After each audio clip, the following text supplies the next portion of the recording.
लोकांना काय वाटत असेल त्याविषयी इकडे चर्चा चाललेली आहे। चला तर बघूयात हे काय बोलतायत। तर धनंजय सांगतो की योगिताला तर असं वाटत असेल यांची आईला हे तर किती हसत खेळत राहतात, जरासं आम्ही कड काढली असती तर इथपर्यंत आलो असतो, किती हसत खेळत चाललंय यांचं।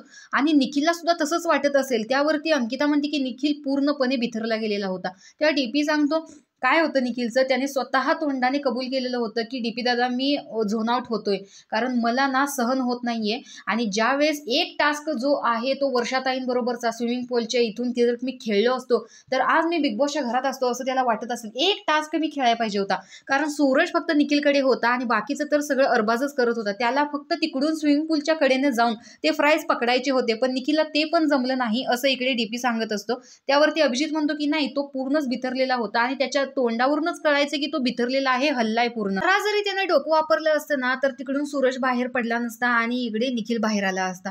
पण त्या एका चुकीमुळे ना तो गेम खेळायला पण फसला आणि सूरज पण इकडे वाचला अरबाजमुळे आणि तो पण या गेम मधून बाहेर गेला। तर अशा प्रकारे इकडे निखिलच्या स्वतःच्या चुकीमुळे तो गेम मधून बाहेर गेलेला आहे असं इकडे डीपी सगळ्यांना सांगताना दिसतोय। तर तुम्हाला डीपीचं म्हणणं बरोबर वाटतं का की निखिल स्वतःच्या चुकीमुळे गेम मधून बाहेर पडला? हे कमेंट बॉक्समध्ये नक्की सांगा आणि अशाच बिग बॉसच्या नवनवीन अपडेट्स पाहण्यासाठी आपल्या चॅनलला सबस्क्राईब करा। तोपर्यंत बाय।